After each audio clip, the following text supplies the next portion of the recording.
dem başvara em bu wanaya zimanê Kurdî ya duyemîn bi hev re ne. Di vê waneyê de em ê lê mêze bikin ka em demên rojê ên cuda çawa silavê didin hev.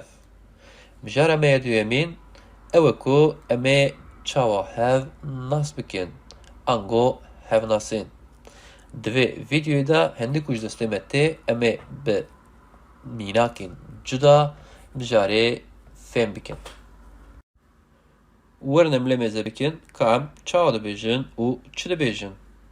Ji rêzê ve ji bo demên rojê yê destpêkê ango berê sibê beyanî baş. Di demê nîvro û piştî nîvro roj baş. Dema ku roj ji ber avabûyînê vê diçe em dibêjin êvar baş û demê razanê jî şev baş e. Daha jî ez dixwazim li ser mijarekî din rawestim û em çawa hev nas dikin. Ev mijar jî pir girîng e û ji bo destpêka zimanê Kurdî mirov pir tişta jê fêm dike û waneyên xwe baştir pêşda dibe. Lê mêze bikin pirsa me yê yekemîn navê te çi ye? Wek bersiv, navê min Zelal e. Wek din mînakên cuda jî mirov dikare bide. Roja te bixêr, navê min Hogir e. Roj baş, navê min Zelal e. Roj baş, navê min Rûbar e. Merheba, navê min Narîn e. Silav, navê min Narîn e. Navê te bixêr? Merheba Narîn, navê min Dilovan e. Roj baş, navê min Zelal e. Navê te çi ye? Roj baş, navê min Hogir e. Hûn jî dikarin pirs û bersivên xwe zêde bikin û di nava rojê de bikarbînin. Bi rêyekî rast, bi şîwazekî rast bikarbînin û zêdetirîn di eqlê we de dimîne. A girîng çi ye? Ez dikarim pêşniyarekî ji we re bikim, ji xwe re karta çê bikin. Pirsa xwe ya yekemîn berê karteyê destpêkê binivîsin û pişta wê jî bersivayê binivîsin. Ango hûn ji xwe re wek ferhengekî biçûk, wek diyalog hevokê xwe saz dikin û bersivê xwe jî piştê dinivîsin. Hûn dikarin her tim bikarbînin û ji derdorê xwe re jî bêjin. Daha jî ez dixwazim li gorî zayendê hind hevoka saz bikim û mînaka lê bikim. Lê mêze bikin pirsa me yekemîn navê wê çi ye? Wê hatiye bikaranîn ango em fêm dikin ku ji bo jinekî. Ango zayenda mê hatiye bikaranîn. Wek wê. Navê wê çi ye? Navê wê Sînem e. Ji bo zayenda nêr navê wî çi ye? Navê wî Dilovan e. Ango wî hatiye bikaranîn. Ev mînaka wê û wî girîng e ji ber ku mijarên me yên pêşiya me em ê di zimanê Kurdî de zayenda mêze bikin. Ji wê yekî em fêm dikin ku di zimanê Kurdî de zayend heye û her tiştek zayenda xwe derdikeve pêş. Mînakek din jî ez bidim, navê wî çi ye? Navê wî Dilovan e. Navê wê çi ye? Navê wê Pelşîn e.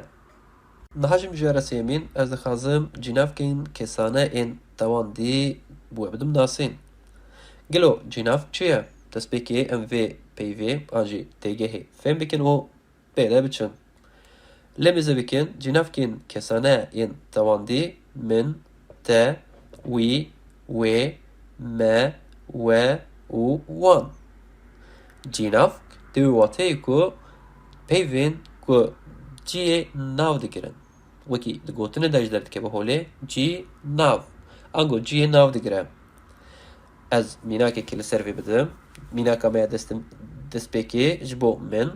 Navê min Dilovan e. Navê te Zerîn e. Navê wî Rewşan e. Navê wê Ajda ye. Navê me Ronî û Besna ye. Navê wê Zelal û Şîlan e. Li gorî vê cînavkên me yên yekjimar û pirjimar diyar dibe. Lê mêze bikin min cînavka kesane a tewandî a yekjimar e. Te heman tişte ango yekjimar. Wî û wê car din ji bo yekjimariyê tê bikaranîn. ji bo me, we û wan jî perjimarî tê bikaranîn. Lê mêze bikin navê me Ronî û Besna ye. Ango du kes li vir de hene û me hatiye bikaranîn. Navê wê Zelal û Şîlan biborin navê we Zelal û Şîlan e. Li vir de jî we hatiye bikaranîn. Ango ji bo du kesa û wek perjimar hatiye diyarkirin. Navê wan Hawar û Derya ye. Wan wekî perjimar hatiye bikaranîn. Ev jî cînavkên me ên kesane yên tewandî ne. Ên yekjimar û perjimar. Werin daha jî em li hevpirsînê de qirtafa em mêze bikin. Pirsa me ya yekemîn tu çawa yî? Lê mêze bikin tu çawa yî? Ez başim. Roj baş Zelal tu çawa yî? Zor spas ez başim. Tu çawa yî? Spas ez jî başim. Merheba Narîn tu çawa yî? Ez başim spas. Tu çawa yî? Ez jî başim. Xwedê ji te razî be. Silav tu çawa yî? Ez başim.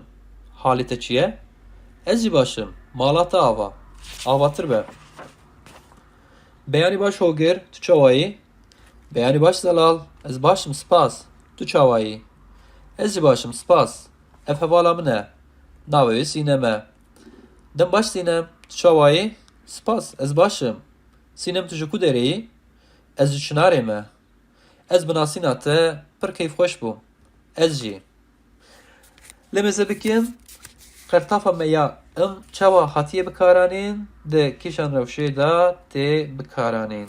Niha ez dixwazim ji we re çîvanokekî Kurd xweş bixwînim û em vîdeoxwe biqedînin. Zebeş e dendikreş e. Xwarin xweş e, galo nexweş e. Lawik keleş e, keçik cawreş e.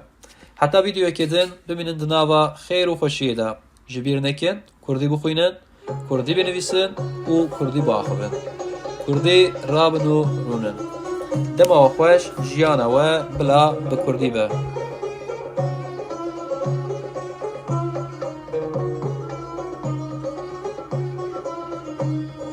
بخمل وروشة شيرين وخشة شيرين وخشة زمان كردي